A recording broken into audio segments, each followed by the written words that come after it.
Hello everyone. तो आप सभी कैसे हैं? सभी को हरे कृष्णा, राधे राधे। देखिए, आज हम अपना एमपीटेट का जो प्रीवियस ईयर का पेपर आया हुआ लेकर चलेंगे। आप सभी का एमपीटेट का पेपर चल रहा होगा, 10 तारीख से आपका स्टार्ट है। ठीक है, तो 10 से बच्चों का पेपर स्टार्ट है, 10 से लेकर आपका 30 तक है। तो जिन बच्चों का बाद में पेपर है वो प्रैक्टिस सेट को देख सकते हैं। डेली हम 30 क्वेश्चन का प्रैक्टिस सेट लेकर चलेंगे। तो आप अपनी चीज़ें जो पढ़े हुए हैं उसे दोहरा सकते हैं, जो प्रीवियस ईयर का है उससे दोहरा सकते हैं। तो चलिए हम स्टार्ट करते हैं। तो आप अपने प्रैक्टिस सेट करते करते आप देखिएगा कि आप कितना नंबर गेन कर पा रहे हैं। ठीक है, तो इसके लिए आपको एक काम करना होगा कि सबसे पहले आप एक पेन और कॉपी लीजिएगा, उस पर नंबरिंग करिएगा 1 से लेकर 30 तक। उसके बाद मैं क्वेश्चन पढ़ती हूँ, आप भी पढ़ा करिए और उसके बाद आप अपना उत्तर दिया करिए। जैसे आपने क्वेश्चन नंबर 1 का उत्तर दे दिया, कोई भी, जैसे मान लीजिए डी दे दिया। अब हमने उत्तर जो बताया, अगर आपका उत्तर सही होता है तो यहाँ सही टिक कर दीजिए, गलत होता है तो गलत कर दीजिए। इसी तरीके से आप 30 तक करते जाइए और लास्ट में काउंट करिए कि आपने कितना नंबर गेन किया है। फिर आपको एक आइडिया मिल जाएगा कि आपकी जो तैयारी है वो कैसी हो गई है, मतलब किस तरीके से हुई है और आप जाकर एग्जाम हॉल में किस तरीके से पेपर हल कर पाएंगे। तो ये देखिए 2011 का जो पेपर है वो हम हल करा रहे हैं आज। तो आइए हम देखते हैं। तो चलिए क्वेश्चन नंबर 1 से हम स्टार्ट करते हैं। आपका सीडीपी से लेकर स्टार्ट करेंगे हम। क्वेश्चन आपका है कि बहुकारक बुद्धि के प्रतिपादक कौन थे? ऑप्शन ए है जीन पियाजे, बी है बीने, सी है हार्वर्ड गार्डनर, डी आपके हैं इनमें से कोई नहीं। देखिए थोड़ा बहुत हम इसका एक्सप्लेनेशन भी बताते चलेंगे ताकि इससे रिलेटेड क्वेश्चन और भी जो आए वो चीज़ें आप कर सके। तो जैसा आप सभी को पता है कि बहुकारक बुद्धि के जो प्रतिपादक है वो हार्वर्ड गार्डनर जी हैं। तो ऑप्शन नंबर जो सी है वो बिल्कुल सही होगा। इनका हम थोड़ा सा एक्सप्लेनेशन देखेंगे, आइए देखते हैं। चलिए देखिए, जो हमारा बहुकारक बुद्धि के प्रतिपादक है वो पहले कौन थे? ईएल थॉर्नडाइक थे। ठीक है, इस सिद्धांत के अनुसार बुद्धि अनेक स्वतंत्र कारकों से मिलकर बनी है, जबकि जीन पियाजे क्या है कि संज्ञानात्मक विकास से संबंधित है। ठीक है, और बीने बुद्धि के एकल कारक के क्या है? जो बीने हैं वो बुद्धि के एकल कारक के क्या है? सिद्धांत के समर्थक थे। और तथा हार्वर्ड गार्डनर जो है हमारे बहुबुद्धि सिद्धांत के प्रतिपादक हैं। ठीक है, देखिए बहुकारक बुद्धि के प्रतिपादक पहले कौन थे? ईएल थॉर्नडाइक थे। लेकिन अब ये क्वेश्चन आपसे नहीं पूछा जाता है, पूछा जाता है कि बहुकारक बुद्धि के प्रतिपादक कौन है, तो वो कौन है? गार्डनर जी हैं। ठीक है, ये याद रखिएगा। आइए नेक्स्ट क्वेश्चन पर चलते हैं हम। क्वेश्चन नंबर आपका 2 है कि वह मनोवैज्ञानिक जिसने कहा कि बुद्धि वह क्षमता है जो हमें अपने वातावरण में समायोजित करना सिखाती है, कौन था? ऑप्शन ए है जीन पियाजे, बी है थॉर्नडाइक, सी है टर्मन, डी है बीने। देखिए इन चारों में से एक ऐसे मनोवैज्ञानिक हैं जिन्होंने कहा था कि जो बुद्धि है हमारी वो ऐसी क्षमता है जो हमें अपने वातावरण में समायोजित करना सिखाती है। ठीक है, तो किसने कहा था? उत्तर दीजिएगा। तो चलिए हम इसका उत्तर देख लेते हैं। जो जीन पियाजे जी थे उन्होंने कहा था। तो आइए थोड़ा इनका एक्सप्लेनेशन देख लेते हैं, क्या है जीन पियाजे जी का। बुद्धि से संबंधित कुछ चीज़ें हम देख लेते हैं ताकि अगर ऐसे क्वेश्चन आपको पूछा जाए तो आप इसका उत्तर दे सके। देखिए जीन पियाजे इन्होंने क्या किया था? बुद्धि को एक बिल्कुल अलग ढंग से इन्होंने व्यक्त किया। और इनके अनुसार क्या था कि जो बुद्धि वातावरण के साथ क्या होती है? समायोजित करने की क्या है? प्रक्रिया है। और इसके अनुसार व्यवहार कुशल व्यक्ति ही बुद्धिमान है। इन्होंने ये कहा है कि इनके अनुसार ये कहा गया है कि जो व्यवहार में कुशल व्यक्ति है वही बुद्धिमान है। अब थॉर्नडाइक क्या कह रहे हैं? देखिए इनका ये मानना है कि सत्य तथा तथ्य के दृष्टिकोण से उत्तम प्रतिक्रियाओं की शक्ति क्या है? बुद्धि है। इनका अलग मानना है। अब टर्मन अपना अलग ही चल रहे हैं कि बुद्धि क्या है? ये कहते हैं कि अमूर्त विचार के बारे में सोचने की जो योग्यता है वो बुद्धि है, ये टर्मन कहते हैं। अब बीने क्या कहते हैं? बीने कहते हैं कि बुद्धि इन 4 सब सुनिहित है। कौन कौन सा? ज्ञान, आविष्कार, निर्देश और आलोचना। देखिए बुद्धि के बारे में सब अपना अपना अलग अलग क्या कर रहे हैं? अपना ज्ञान दे रहे हैं। और स्टर्न के अनुसार क्या है? स्टर्न कहते हैं कि बुद्धि एक सामान्य योग्यता है जिसके द्वारा व्यक्ति नई परिस्थिति में अपने विचार को जानबूझकर क्या करता है? समायोजित करता है। तो ये अलग अलग मनोवैज्ञानिक हो गए। इनमें से किसी का भी आपको पूछ सकता है, जैसे कि अभी आपको किन का पूछा है? जीन पियाजे का पूछा है कि किस मनोवैज्ञानिक कहा कि बुद्धि व क्षमता है जो अपने वातावरण में समायोजित करना सिखाती है। तो इन्होंने कहा था। थार्नडाइक क्या कहते हैं, टर्मन क्या कहते हैं, बीने और स्टर्न, इनका भी आप याद रखिएगा। आगे चलते हैं क्वेश्चन पर। Question number 3। क्वेश्चन नंबर 3 में पूछा गया कि थार्नडाइक का सिद्धांत निम्न से कौन सी श्रेणी में आता है, आपको बताना है। तो ऑप्शन 1 है व्यवहारात्मक सिद्धांत, बी है संज्ञानात्मक सिद्धांत, सी है मनोविश्लेषणात्मक सिद्धांत, डी इनमें से कोई नहीं। देखिए जो बच्चे सीटेट वाले हैं वो भी इसे पढ़ सकते हैं, यहाँ से उनको भी क्वेश्चन पूछा जा सकता है। ठीक है, चीज़ें वही सेम है, चैप्टर वही है, सब कुछ वही है। और जो एमपीटेट के बच्चे हैं वे सीटेट की क्लासेस भी जाके देख सकते हैं। सीटेट की क्लासेस हमने अलग से बहुत सारी क्लासेस हमने प्रोवाइड कर दिया है। तो देखिए जो थार्नडाइक है वो हमारे व्यवहारात्मक सिद्धांत की श्रेणी में आते हैं। तो ऑप्शन नंबर जो ए है उसको सही कर लीजिएगा। इनके बारे में थोड़ा सा हम देख लेते हैं। देखिए थार्नडाइक एक व्यवहारवादी क्या है, मनोवैज्ञानिक थे, और उन्होंने अधिगम के प्रयास एवं त्रुटि का क्या दिया, सिद्धांत का प्रतिपादन किया। और तात्पर्य है कि जो व्यवहारवादी के प्रवर्तक थे वो जेबी वाटसन माने जाते थे, और तथा इनके जो समर्थक में थे बीएफ स्किनर और पाउलर जैसे क्या थे, मनोवैज्ञानिकों का नाम लिया जाता है। मतलब जो इनके प्रवर्तक थे जेबी वाटसन थे और इनके जो समर्थक थे कौन थे, बीएफ स्किनर थे। ठीक है, आगे चलते हैं नेक्स्ट क्वेश्चन पर। क्वेश्चन है कि भाषा का वह घटक जो ध्वनि के अनुक्रम संचालन एवं उसकी संरचना से संबंधित नियम की चर्चा करता है, उसे क्या कहते हैं। ऑप्शन ए है अर्थ विज्ञान, बी है व्याकरण, सी है स्वर विज्ञान, डी है इनमें से कोई नहीं। उत्तर दीजिए क्या होगा। तो देखिए भाषा का वह घटक जो ध्वनि के, ठीक है, ध्वनि के अनुक्रम संचलन का क्या करता है, उसकी संरचना से संबंधित नियम की चर्चा करें, उसे हम स्वर विज्ञान कहेंगे। ऑप्शन नंबर जो सी है उसको सही करिएगा। आगे चलते हैं नेक्स्ट क्वेश्चन पर।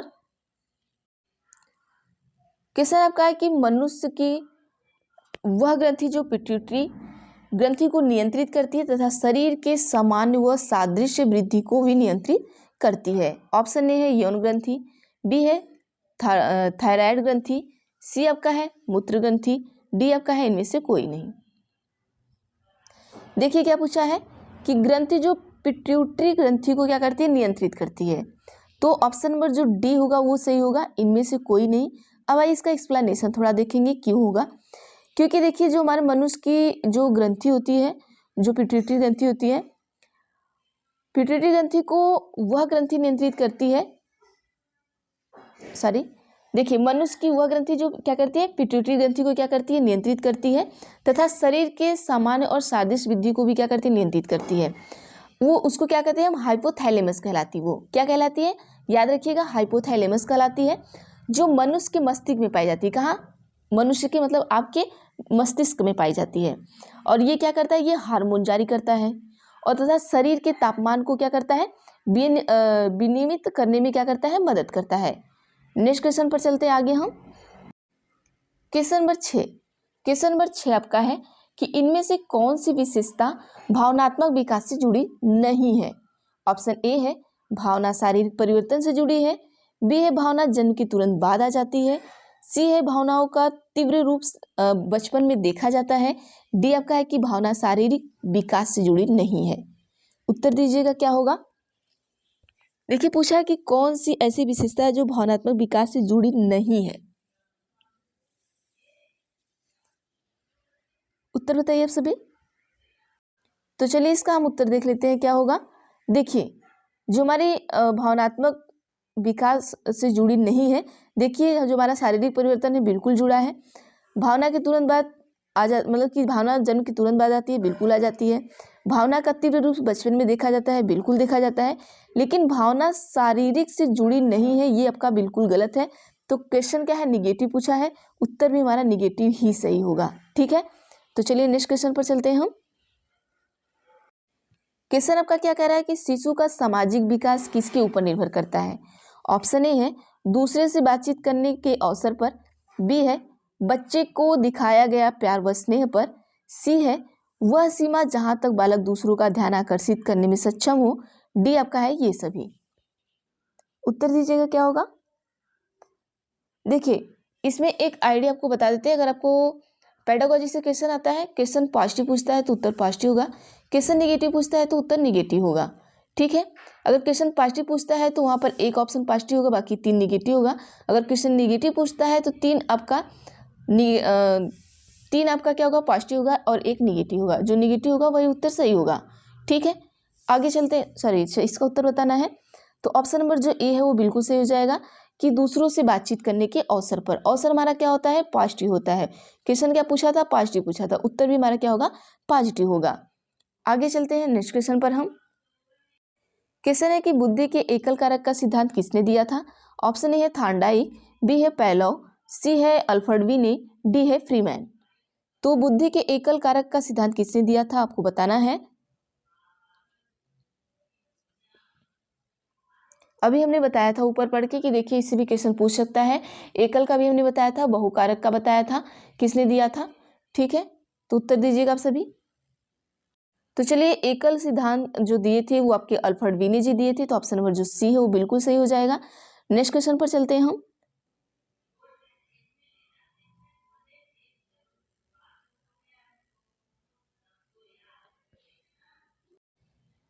क्वेश्चन नंबर 9, बहिर्मुखी व्यक्ति वह होता है, देखिए मूर्खी नहीं होगा, बहिर्मुखी होगा। ठीक है, बहिर्मुखी होगा, ये बहिर्मुखी दे दिया है। ठीक है, यहाँ बहिर्मुखी होगा। ऑप्शन ए है जो सामाजिक व मित्रवत होते हैं, बी है तनाव रहित होते हैं, सी है ये दोनों होते हैं, डी है इनमें से कोई नहीं। तो उत्तर दीजिएगा। बहिर्मुखी मतलब आप देखते होंगे कुछ व्यक्ति ऐसे होते हैं, कुछ देखिए, एक इसमें दो आते हैं, एक अंतर्मुखी आता है, एक बहिर्मुखी आता है। अंतर्मुखी व्यक्ति वो होता है जो सारी चीज़ें अपने मन में ही रखता है, वो किसी चीज़ को एक्सप्लेन नहीं कर पाता है। जैसे हम कहते हैं ना कि देखो हम बहुत कुछ चीज़ें अपने मन में रखे हैं लेकिन हम तुम्हें बता नहीं सकते हैं, हम तुमसे कहते नहीं हैं, और लेकिन उनके मन में वो चीज़ें सारी रहती हैं। ठीक है, वो थोड़े शर्मीले टाइप के होते हैं, थोड़े संकोची टाइप के होते हैं, जो अंतर्मुखी होते हैं, क्योंकि वो सारी चीज़ें ना ऐसे अचानक से एक्सप्लेन नहीं कर पाते। आप देखते होंगे दो तरीके के व्यक्ति होते होंगे। एक ऐसे व्यक्ति होंगे जो आपसे सारी चीज़ें एक्सप्लेन नहीं कर पाते हैं, बहुत सोच समझ के चीज़ें बोलते हैं, और एक ऐसे व्यक्ति होते हैं जो कुछ भी ऑन द स्पॉट आपको बोल देते हैं। वो ये नहीं सोचते कि सामने वाले को कैसा लगेगा, क्या, वो मतलब ज़्यादा सोचते विचारते नहीं हैं। तो इसी तरीके से वो दो व्यक्ति होते हैं। तो आप बताइएगा जो बहिर्मुखी हैं वो किस तरीके से हो सकते हैं। तो देखिए ऑप्शन नंबर जो सी होगा वो बिल्कुल सही होगा कि ये क्या होते हैं कि दोनों होते हैं, तनाव रहित भी होते हैं। देखिए तनाव रहित होते हैं लेकिन वो उनका तनाव दिखता नहीं है। वो सामाजिक व मित्रवत भी होते हैं, वो तनाव रहित भी होते हैं लेकिन वो दिखता नहीं है। और बाकी जो देखिए आपके अंतर्मुखी होते हैं, वो उनके अंदर वो चीज़ें दिख जाती हैं। अगर वो स्ट्रेस में है तो आप उनके चेहरे से देख के पता कर सकते हैं कि वो स्ट्रेस में है। बाकी जो बहिर्मुखी होते हैं वो इस तरीके से हमेशा हंसते रहते हैं, हमेशा ऐसे रहते हैं, आपको ऐसे इस तरीके से दिखाते हैं कि उनको कुछ नहीं हुआ है, लेकिन उनको हुआ रहता है, लेकिन वो आप एक्सप्लेन नहीं कर, मतलब कि आप देख के उन्हें जज नहीं कर सकते इस तरीके से। ठीक है, आगे चलते हैं नेक्स्ट क्वेश्चन पर हम। क्वेश्चन है कि समाजमितीय विधि में सुपरस्टार कौन होता है। ऑप्शन ए है जिस व्यक्ति को अधिकतम लोग पसंद करें, बी है जिसे बहुयुग्मों द्वारा चुना जाए, सी है ए दोनों, डी है इनमें से कोई नहीं। तो आप सभी को पता है कि सुपरस्टार कौन होता है, जिस व्यक्ति को अधिकतम लोग पसंद करें वही क्या हो सकता है, हमारा सुपरस्टार हो सकता है। तो ऑप्शन नंबर ए बिल्कुल सही करिएगा। आगे चलते हैं हम। क्वेश्चन है कि जुंग द्वारा सर्वप्रथम व्यक्तित्व के आकलन के लिए शब्द संघ परीक्षण कब मनाया गया। ऑप्शन ए है 1912, बी 1922, सी है 1848, डी है 1910। तो देखिए जो जुंग द्वारा सर्वप्रथम व्यक्तित्व के आकलन के लिए शब्द संघ परीक्षण मनाया गया वो आपके 1910 में मनाया गया। आगे चलते हैं हम। देखिए इसका एक्सप्लेनेशन थोड़ा देख लीजिए कि देखिए इनके द्वारा जो व्यक्तित्व आकलन के लिए कब मनाया गया था, 1910 में शब्द संघ परीक्षण जो वर्ल्ड एसोसिएशन टेस्ट का निर्माण किया गया वो 1910 में किया गया, ये याद रखिएगा। ठीक है, इसे हिंदी में मतलब हिंदी नहीं याद होता है तो इंग्लिश में याद रखिएगा कि वर्ल्ड एसोसिएशन टेस्ट का जो निर्माण है वो 1910 में हुआ। और इसमें शब्द कितने शामिल थे ये भी पूछ सकता है, तो 100 शब्दों क्या किया गया था, शामिल किया गया था। आगे चलते हैं नेक्स्ट क्वेश्चन पर हम। व्यक्ति में वे विभिन्नताएं जिससे वह कद, वजन, त्वचा, रंग, बालों का रंग आदि, पैर आदि के दूसरों से अलग होते हैं। ऑप्शन ए है भेद, भावनात्मक भेद, बी है शारीरिक भेद, सी है मानसिक भेद, इनमें से कोई नहीं। देखिए ऐसे व्यक्ति जिनका कद, वजन, त्वचा, रंग, आंख, बाल, रंग, पैर ये एक दूसरे से अलग होते हैं, वो कौन सी विभिन्नताएं हैं आपको बताना है, उत्तर दीजिएगा। तो देखिए ये आपके इस तरीके से अलग होना मतलब आपका शारीरिक भेद है, मतलब आपका शरीर अलग है दूसरे लोगों से। तो ऑप्शन नंबर जो बी है वो बिल्कुल सही हो जाएगा। नेक्स्ट क्वेश्चन पर चलते हैं हम। क्वेश्चन है हमारा, देखिए जो इनमें से कोई नहीं बड़ा खतरनाक हो जाता है। फिर हम सोचने लगते हैं ऐसा तो नहीं कि कोई भी आंसर नहीं है, ऐसा तो नहीं कोई है, तो ये थोड़ा ना खतरनाक साबित हो जाता है हमारा इनमें से कोई नहीं। ठीक है, आप देखते होंगे बीपीएससी में भी जब 5 क्वेश्चन पूछता है, मतलब 5 ऑप्शन देता है, तो उन 5 ऑप्शन में से जब इनमें से कोई नहीं देता है तो बहुत कंफ्यूज करता है, आता हुआ क्वेश्चन भी हमारा गलत हो जाता है। तो इस तरीके से तो उस पर थोड़ा ध्यान दिया करिए आप सभी। क्वेश्चन आपका है कि इनमें से कौन सा शैक्षिक पिछड़ेपन का कारण नहीं होता है। ऑप्शन ए है परिवार की गरीब सामाजिक आर्थिक स्थिति, बी है विद्यालय का खराब शैक्षिक वातावरण, सी आपका है परिवार का व्यवसाय, डी आपका है परिवार का खराब भावनात्मक वातावरण। तो उत्तर दीजिएगा आप सभी। देखिए इनमें से कौन सा शैक्षिक पिछड़ेपन का कारण नहीं होता है। ठीक है, क्या आपका जो परिवार की गरीबी और सामाजिक आर्थिक स्थिति है वो होगा। देखिए विद्यालय का खराब शैक्षिक वातावरण बिल्कुल आपके पिछड़ेपन का कारण हो सकता है। ठीक है, गरीबी आपके पिछड़ेपन का कारण हो सकता है, खराब भावनात्मक वातावरण भी आपका पिछड़ेपन का कारण हो सकता है, लेकिन परिवार का जो व्यवसाय है वो आपको आगे ले जाएगा, न कि आपको पीछे ले जाएगा। तो ऑप्शन नंबर जो सी हो बिल्कुल सही होगा। आगे चलते हैं। क्वेश्चन नंबर 20 आपका है कि जिंदगी की शुरुआत में बच्चा किसके द्वारा निर्देशित होता है। ऑप्शन ए है परिपक्वता, बी है सहज ज्ञान, सी है अधिगम, डी है इनमें से कोई नहीं। देखिए जिंदगी की स्टार्टिंग में, मतलब शुरुआत में बच्चा किसके द्वारा निर्देशित होता है, आप किसके द्वारा उसे निर्देशित करते हैं। क्या परिपक्वता से करते हैं, उसे सहज ज्ञान से करते हैं या अधिगम से करते हैं। उत्तर दीजिएगा।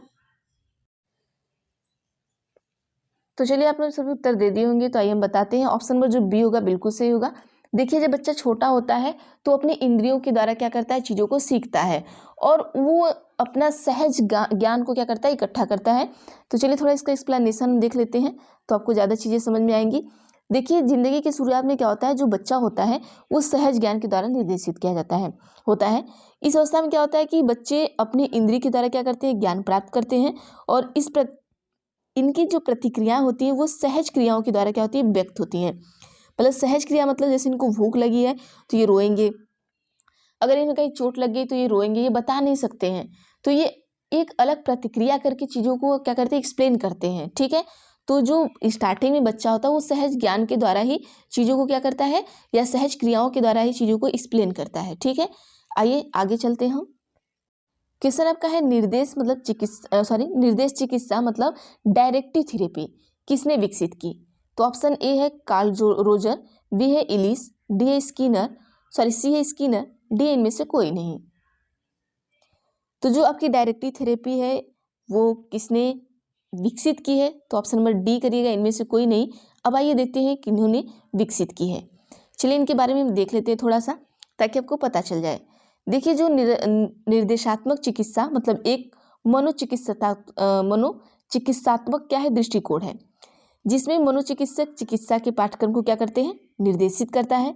इस प्रकार के जो चिकित्सा के समर्थकों में जैसे विली एंड एडरिल का नाम लिया जाता है। ठीक है, इसमें किसका नाम लिया जाता है, ये जो अभी आपको दिया गया है, तो इसमें किसका नाम लिया जाता है, आपका विली और किसका, एडरिल का। इन दोनों का नाम आएगा तो सही करिएगा, बाकी ये लोग नहीं है। ठीक है, आगे चलते हैं नेक्स्ट क्वेश्चन पर हम। क्वेश्चन है कि मनोविश्लेषणात्मक परामर्श उपागम किसने शुरू किया। ऑप्शन ए है एडलर, बी है जूंग, सी है फ्रायड, डी इनमें से कोई नहीं। देखिए मनोविश्लेषणात्मक परामर्श उपागम, तो ये मनोविश्लेषणात्मक किसने किया, तो जहाँ भी मनोविश्लेषणात्मक आ जाए वहाँ पर फ्रायड जी को सीधा टिक कर दीजिएगा, आपका उत्तर सही हो जाएगा। ऑप्शन नंबर सी सही करिएगा। आगे चलते हैं नेक्स्ट क्वेश्चन पर हम। क्वेश्चन है कि मनुष्य की समान चाहतों व इच्छाओं को क्या जाता है। ठीक है, मनुष्य की क्या कहा जाता है। ठीक है, क्वेश्चन पूछा है, थोड़ा सा छोटा कर देते हैं। चलिए, पूछा है कि मनुष्य की समान चाहत और इच्छाओं को क्या कहा जाता है। ऑप्शन ए है अभिप्रेरक, मतलब क्या मोटिवेशन कहते हैं इसको, आवश्यकता क्या नीड कहते हैं इसको, अंतर्मुख कहते हैं इसे, या फिर इसे कुछ भी नहीं कहते हम। तो देखिए जो मनुष्य की समान चाहते होती है, जो इच्छाएं होती हैं, उसे हम अंतर्मुख कहते हैं, ना कि मोटिवेशन कहेंगे, ना कि नीड कहेंगे। तो ऑप्शन नंबर सी सही होगा। आगे चलते हैं हम। क्वेश्चन है कि मास्लो के पदानुक्रम में अंतिम चरण को क्या कहा जाता है। देखिए मास्लो होगा शायद, यहाँ पर देखिएगा, जैसे मांसल जो आपके शरीर में होता है उस टाइप का शायद पूछा है। ठीक है, तो ऑप्शन ए है कि सम्मान की जरूरत, बी है सुरक्षा की जरूरत, सी है शारीरिक जरूरत, डी आपका आत्मबोध। तो यहाँ पर ऑप्शन नंबर जो डी होगा आपका बिल्कुल सही होगा, आत्मबोध। तो आइए थोड़ा इसका एक्सप्लेनेशन देखते हैं, क्वेश्चन पूछना क्या चाह रहा है। ठीक है, आइए देखते हैं। देखिए मास्लो कहा, ठीक है, मास्लो के पदानुक्रम, मतलब ये जो मनोवैज्ञानिक थे मास्लो, उनके हिसाब से पूछा गया है कि अंतिम चरण को आत्मबोध या आत्मानुभूति चरण कहा जाता है। ठीक है, धातव्य की अभिप्रेरणा की मांग सिद्धांत का प्रतिपादन किसने किया था? अब्राहम मास्लो ने। वहां पर देखिए मास्लो दिया है ना, वहां यहाँ पर मास्लो ये क्या है? एक तरीके ये वैज्ञानिक है, मनोवैज्ञानिक है। अब्राहम मास्लो ने किया था, इन्होंने अपनी मांग सिद्धांत में 5 मूलभूत मांग के पदानुक्रम के रूप में वर्गीकृत किया है। ठीक है, इन्होंने कितने पदानुक्रम में क्या किया है? वर्गीकृत किया है 5 में। पहला और दूसरा, पहले देखिए नीचे से देखते हैं। पहला क्या है? जैविक मांग था इनका। दूसरा क्या था? सुरक्षा मांग था। तीसरा आपका सामाजिक मांग था। चौथा सम्मान मांग था।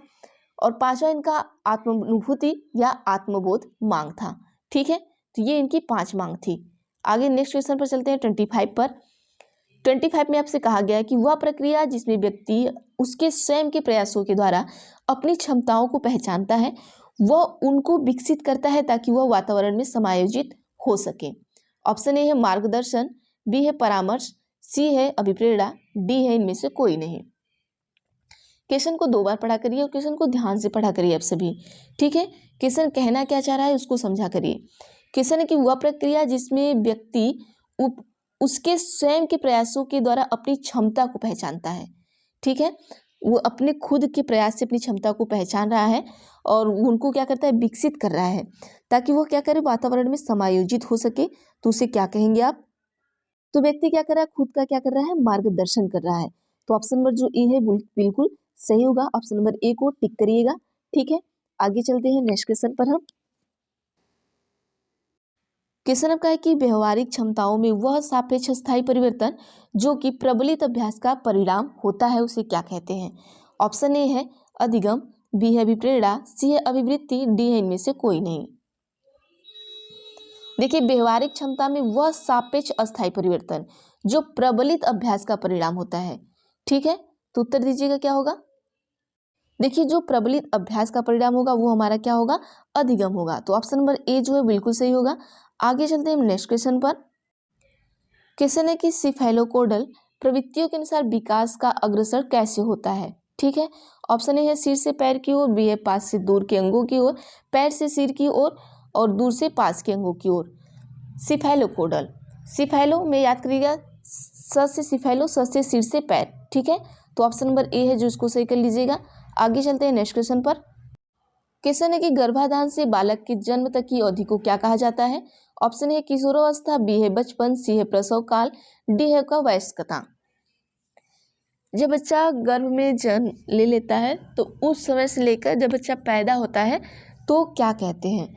तो इसको हम ना प्रसव पूर्व काल कहेंगे। ठीक है, जब बच्चा पैदा हो जाएगा तब उसे हम स्टार्ट करेंगे कहाँ से? शैशवावस्था से। जब तक वो पैदा नहीं हुआ है तब तक प्रसव पूर्व काल में वो रहता है। ठीक है, ये क्या पूछा है कि गर्भधान से बालक के जन्म तक, मतलब जब वो गर्भ में आया और जब जन्म लिया उस वहाँ तक। ठीक है, अब जन्म के बाद उसे हम क्या कहेंगे? शैशवावस्था में जाता है। आगे चलते हैं नेक्स्ट क्वेश्चन पर।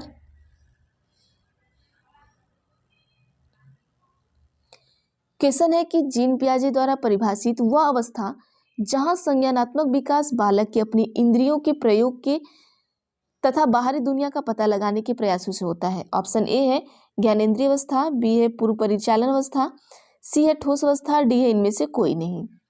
उत्तर दीजिएगा क्या होगा?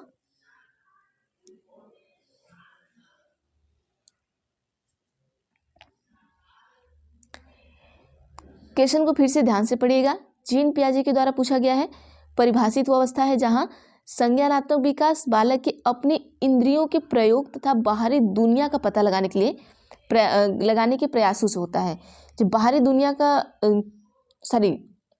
जब बाहरी दुनिया का पता लगाने के प्रयासों से होता है तब उसे हम कौन सी अवस्था कहेंगे? तो उसे हम क्या कहेंगे? ज्ञानेंद्रिय अवस्था कहेंगे। देखिए इंद्रिय का प्रयोग, ठीक है, जहां इंद्रिय का प्रयोग होता है वहां क्या होगी? ज्ञानेंद्रिय अवस्था होगी। ये याद रखिएगा, जहां भी इंद्रिय का प्रयोग हुआ वहां ज्ञानेंद्रिय अवस्था होती है। तो ऑप्शन नंबर ए बिल्कुल सही होगा। नेक्स्ट क्वेश्चन पर चलते हैं हम। क्वेश्चन है कि रोडसा इंक ब्लॉट टेस्ट जो एक व्यक्ति मूल्यांकन की विधि है किसने निर्मित किया। ऑप्शन ए है एसेंक, बी है आलपोर्ट, सी है हर्मन रोडसा, डी है जीन पियाजे। अब बताइएगा किन्होंने किया था। तो आप सभी को पता है कि जो रोडसा इंक ब्लॉट टेस्ट है वो आपके हर्मन रोडसा जी ने किया था। इनके बारे में थोड़ा हम एक्सप्लेन करेंगे कि क्या है आखिर, ठीक है। तो चलिए हम थोड़ा सा देख लेते हैं, क्योंकि आपको यहाँ से क्वेश्चन और भी पूछ सकता है। देखिए, जो रोडसा इंक ब्लॉट टेस्ट है जो कि एक व्यक्तित्व मूल्यांकन की विधि है, ये भी पूछ सकता है कि जो रोडसा इंक ब्लॉट टेस्ट है वो क्या है, ठीक है। तो वो व्यक्तित्व मूल्यांकन की विधि है, ये भी पूछ सकता है क्वेश्चन। और इसे निर्मित किसने किया, हर्मन रोडसा ने किया। अब जो रोडसा इंक ब्लॉट टेस्ट है वो व्यक्तित्व मापने वाला एक क्या है, प्रक्षेपीय तकनीकी है। तो पूछ सकता है कि ये टेस्ट क्या मापता है, तो ये व्यक्तित्व को मापता है, ये याद रखिएगा। और रोडसा इंक ब्लॉट मतलब मसीह लक्ष्य, इसको हिंदी में कहते हैं। परीक्षण में कुल कितने कार्ड होते हैं ये भी पूछ सकता है, तो इसमें कुल 10 कार्ड होते हैं, ये याद रखिएगा, जिनमें से प्रत्येक एक पर सममित इंक ब्लॉट बना होता है। मतलब प्रत्येक कार्ड पर क्या होता है कि एक सममित क्या होता है, इंक ब्लॉट बना होता है। इसमें कितने कार्ड होते हैं, कि 10 कार्ड होते हैं, ठीक है। तो ये रहे हमारे 30 क्वेश्चन। तो आप में 30 में से कितना सही किया आप क्वेश्चन, तो आप उत्तर बताइएगा।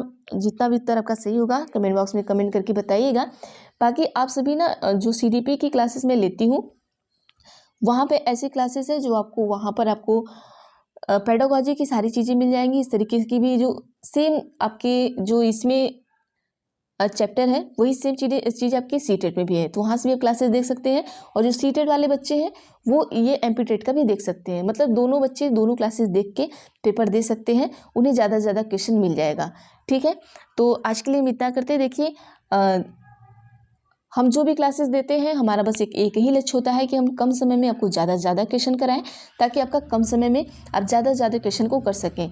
आप बहुत सारे यूट्यूब से पढ़ते होंगे जो 30 क्वेश्चन को आपको 30 क्वेश्चन आपको 1 से 2 घंटे में पढ़ाते हैं, लेकिन हमें ये बिल्कुल पसंद नहीं है कि हम जो 30 मिनट का काम है उसे हम 2 घंटे में करें। तो आपका समय बचेगा, क्योंकि आपको एक ही सब्जेक्ट नहीं करना है, आपको 5-5 सब्जेक्ट करने हैं, बहुत सारी पढ़ाई करनी है, आपके पास समय कम होता है। तो आप अपने समय का सदुपयोग करें। और देखिए, मैं सीटेट वाले बच्चों को भी यही कहती हूँ, और बहुत सारे बच्चे ऐसे हैं जो हमारे पुराने बच्चे जो हमें सपोर्ट भी करते हैं, और आप बहुत सारे नए बच्चे भी हमसे जुड़ते हैं। तो प्लीज़ जो बच्चे हमसे नए जुड़ते हैं हमें सपोर्ट किया करिए, हमें अच्छा लगता है। और अगर वीडियो अच्छी लगती है तो आप लाइक किया करिए। आपके लाइक से हमें पैसे वगैरह नहीं मिलते हैं, लेकिन आपके लाइक से हमें मोटिवेशन मिलता है कि आप हमें पसंद करते हैं।